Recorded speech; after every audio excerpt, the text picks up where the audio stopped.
Las 10 plagas de Egipto representan mucho más que solamente la ira de Dios en contra del faraón y los egipcios.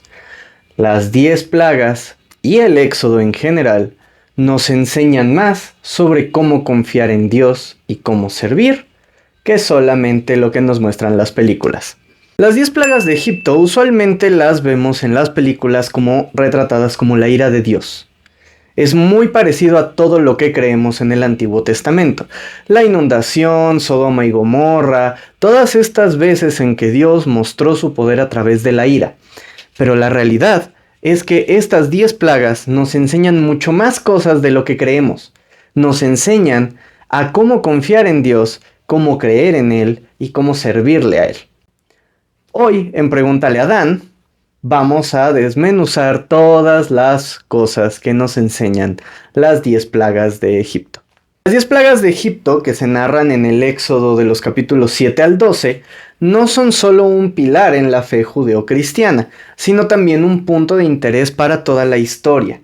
Los arqueólogos, los científicos, los historiadores y los teólogos exploramos desde muchas fuentes y muchas maneras cómo es que estas plagas realmente sucedieron, si es que realmente sucedieron, y cuáles son las repercusiones dentro de la fe, dentro de la historia y dentro de la cultura general. El objetivo de hoy es que salgamos de aquí con nuevas preguntas, perspectivas y sin importar nuestras creencias personales. Tenemos que entender el significado teológico de las plagas como una narrativa de liberación y de poder divino, pero también entender el contexto histórico y arqueológico para evaluar la plausibilidad. Esto implica explorar posibles explicaciones científicas, la evidencia que nos muestra qué es lo que realmente sucedió y sobre todo entender mejor por qué creemos lo que creemos. Según el Éxodo, las 10 plagas son como siguen. El agua convertida en sangre en el Éxodo 7:14 al 24, las ranas del el Éxodo 8, 1 al 15, piojos, el Éxodo 8, 16 al 19, las moscas del Éxodo 8, 20 a 32, la peste en el ganado, que es el Éxodo 9, 1 al 7, las úlceras, que es el Éxodo 9 del 8 al 12, el granizo, que es el Éxodo 9 del 13 al 35, las langostas, que es el Éxodo del 10 al 1 al 20, y las tinieblas, que es el Éxodo del 10 al 21 al 29. Por último, la muerte de los primogénitos del Éxodo 11:1 al 12 y 30. Bueno, la pregunta inicial de todo esto es: ¿qué te viene a la mente cuando piensas en las plagas de Egipto? ¿Piensas en un relato de fe? ¿Piensas en un evento histórico? ¿O piensas en un misterio científico o como un cuento de hadas que solo sirve para espantarnos? Recuerda que aquí no hay respuestas incorrectas, déjalo aquí abajo en los comentarios y vamos a escuchar las ideas de todos con respeto. Iniciemos por el significado teológico. Las plagas son una demostración del poder de Yahvé, de Jehová, de Adonai, sobre los dioses egipcios, que, como sabemos, representaban fuerzas naturales y sociales veneradas en Egipto. Fredheim, en un paper de 1991, argumenta que cada plaga desafía específicamente a una deidad egipcia.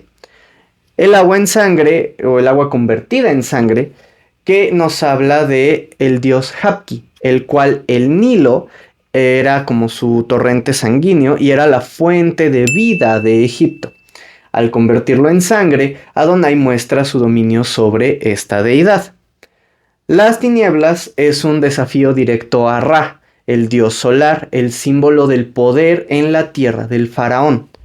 La muerte de los primogénitos nos habla de un golpe al faraón como figura divina, ya que su primogénito heredaría su supuesta divinidad.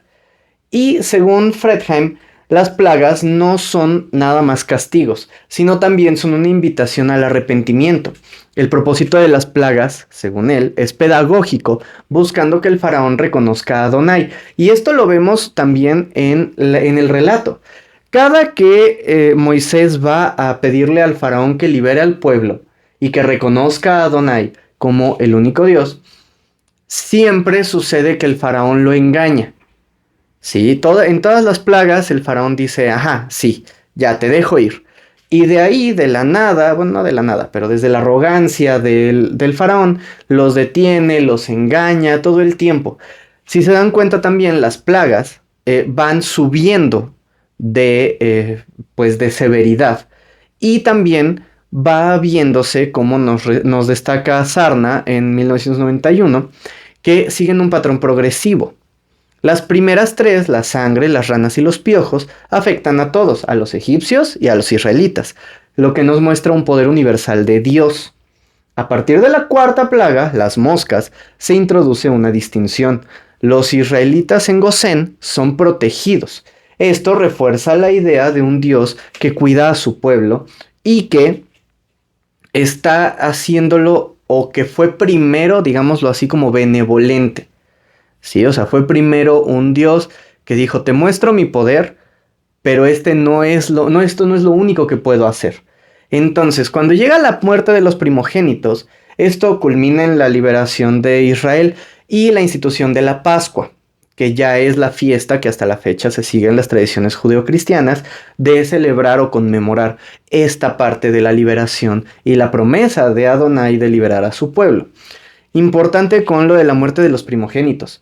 Todo el mundo se acuerda porque es un pasaje cruel. Nadie va a decir que no. Es un pasaje cruel en donde Adonai, ya molesto, ya con esta parte de decir, te di todas las oportunidades para que dejaras salir a mi pueblo. Y parece que nada te impresiona. Parece que nada es suficiente para que los dejes ir y que reconozcas mi poder sobre el poder de tus dioses. Entonces Adonai, cuando hace esta parte de la muerte de los primogénitos, que al final sí culmina en esta liberación, Adonai también demuestra que fue piadoso, pero que al momento de no escucharlo, no le queda otra opción, otra alternativa. Lo cual es duro, pero lo puedes ir poniendo hacia tu vida. Muchas veces nos negamos a escuchar qué es lo que Dios realmente nos está pidiendo, qué es lo que Dios realmente quiere de nosotros, ¿no? Y queremos seguir en esa arrogancia como el faraón de decir, pues es que yo quiero hacer esto y yo quiero seguir este camino. Y cuando las cosas empiezan a salir mal y cada vez peor y peor y peor, nos preguntamos, pero Dios, ¿por qué si yo he seguido, si yo rezo, si yo oro, si yo te pido tu guía? Sí, pero no lo escuchamos, ¿no? Entonces, no es tanto, no hay que enfocarnos tanto en lo peor de esta situación, sino qué es lo que nos puede enseñar para la vida diaria. Esta estructura sí nos subraya el tema de la liberación como un acto de justicia divina y no solo como de castigo. Y las plagas invitan a reflexionar también sobre temas universales, la justicia, la libertad y la relación con lo divino. También en 1991 señala que el éxodo es un paradigma de esperanza, para todos los oprimidos. Un mensaje que puede resonar en diversas tradiciones religiosas y éticas. Pero, desde un punto de vista teológico, ¿ustedes creen que las plagas fueron únicamente un castigo del faraón o para el faraón? ¿O también una oportunidad para su redención? ¿Qué nos enseña esto sobre la relación entre justicia y misericordia en las narrativas bíblicas? Déjalo aquí abajo en los comentarios. Aunque si bien no hay una evidencia arqueológica directa de las plagas, el relato del Éxodo sí encaja en el periodo del Imperio Nuevo de Egipto, por ahí en circa de 1550 al 1200 a.C., posiblemente durante el reinado de Ramsés II, que duró del 1279 al 1213 a.C. Hofmeier, en el 96, argumenta que el texto bíblico refleja un conocimiento preciso de la cultura egipcia. La mención de Gosén como un área donde vivían los israelitas corresponde a las regiones del delta del Nilo donde residían pueblos semitas. La veneración del Nilo, las ranas y el ganado, reflejada en las plagas, coincide con prácticas religiosas egipcias. La esclavitud de pueblos semitas en Egipto está documentada en textos como el papiro Anastasi VI, que menciona trabajadores semitas en los proyectos de construcción.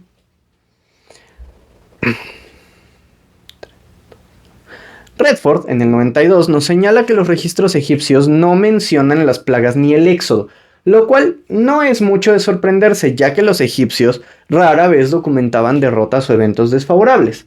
Digo, no es como que todo el mundo ande contando esa vez que los humillaron horriblemente al mundo, ¿no? Siempre se cuentan las victorias, siempre se cuentan las cosas buenas, no las cosas malas.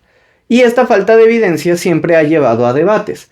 ¿Es el éxodo un relato histórico, una narrativa teológica o una combinación de ambos? Hofmeier, igualmente en el 96, sugiere que la ausencia de evidencia no es evidencia de ausencia, argumentando que la precisión cultural del texto apoya una plausibilidad histórica. La pregunta central aquí: ¿necesita un relato teológico una evidencia histórica para ser significativo? Y si no hay evidencia arqueológica directa de las plagas, ¿cómo podríamos interpretar su mensaje? ¿Es más relevante el mensaje teológico o la posible historicidad? ¿Y por qué? También déjalo abajo en los comentarios. Algunos estudiosos han propuesto que las plagas podrían estar relacionados con fenómenos naturales externos en el delta del Nilo. Hort, en un paper de 1957, sugiere una secuencia ecológica. El agua en sangre podría estar causada por una proliferación de algas rojas o sedimentos volcánicos que tiñeron el Nilo de rojo, haciéndolo tóxico. Las ranas, las inundaciones o la contaminación del Nilo pudieron forzar a las ranas a salir del agua, invadiendo las tierras. Los piojos y las moscas nos hablan que desde la descomposición de las ranas muertas pudo atraer insectos y propagar enfermedades. Y el granizo y las langostas son fenómenos climáticos extremos. Tormentas severas, enjambres de langostas son comunes en la región. Lo de las tinieblas nos habla posiblemente de un eclipse solar o una tormenta de arena que oscureció el cielo. Marr y Malloy en el 96 proponen que las plagas también podrían formar una cadena de eventos ecológicos desencadenados por un cambio climático o una erupción volcánica como la de Santorini cerca en Circa en el 1600 a.C. La erupción pudo haber causado alteraciones en el Nilo, iniciando una reacción en cadena que explica las primeras 9 plagas. La 10ª plaga, la muerte de los primogénitos, podría estar relacionado con una intoxicación alimentaria selectiva, ya que los primogénitos egipcios recibían las primeras raciones de grano, posiblemente contaminado por moho tóxico. Sin embargo, los autores reconocen que esta hipótesis no explica la selectividad de la plaga, que solo afectó a los egipcios. Si tomamos un enfoque integrador, las explicaciones científicas no buscan desacreditar la narrativa bíblica, sino ofrecer un marco complementario. Hort, igualmente en su paper del 57, nos argumenta que los fenómenos naturales pueden ser instrumentos de la voluntad divina. Este enfoque permite un diálogo entre ciencia y fe, evitando reduccionismos que opongan ambas perspectivas. Pero, ¿crees que una explicación científica de las plagas disminuye su significado teológico o pueden coexistir ambas perspectivas? ¿Y tú cómo reconciliarías estas visiones? Déjalo también en los comentarios. Las plagas tocan temas universales, la libertad y la justicia, por ejemplo. Las plagas son un recordatorio de la lucha contra la opresión, un tema que resuena en movimientos por los derechos humanos en todo el mundo. Esto nos lo dice Sarna en el 91 en su paper. La ecología, las plagas también tienen un trasfondo natural. Nos invitan a reflexionar sobre nuestra responsabilidad hacia el medio ambiente. La contaminación del Nilo, por ejemplo, podría compararse con los desafíos modernos del cambio climático. Y el diálogo interreligioso, porque el Éxodo aparece también en el Corán, lo que lo convierte en un punto de encuentro para tradiciones judías, cristianas y musulmanas. ¿Qué nos enseñan las plagas sobre la relación entre humanidad y divinidad? ¿Es posible encontrar un equilibrio entre fe y ciencia al interpretar eventos como las plagas? Déjalo aquí abajo en la caja de comentarios.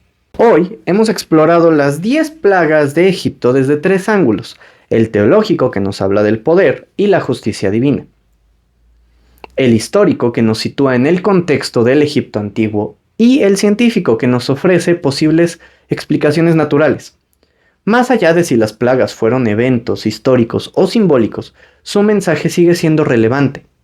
Nos desafían a reflexionar sobre la libertad, la justicia y nuestra relación con el mundo que nos rodea. Lo más valioso de esta discusión es que nos permite dialogar, cuestionarnos y crecer juntos, respetando todas las perspectivas. Las plagas de Egipto nos recuerdan que las grandes historias, ya sean de fe, historia o ciencia, nos invitan a buscar significado y a construir puentes entre nuestras diferencias. Para terminar, quiero saber qué idea te llevas hoy. ¿Qué te provoca esto? ¿Qué has aprendido y qué puedes aplicar en tu vida diaria? Déjalo aquí abajo en los comentarios, suscríbete, comparte, guarda este video y como siempre, que Dios te bendiga.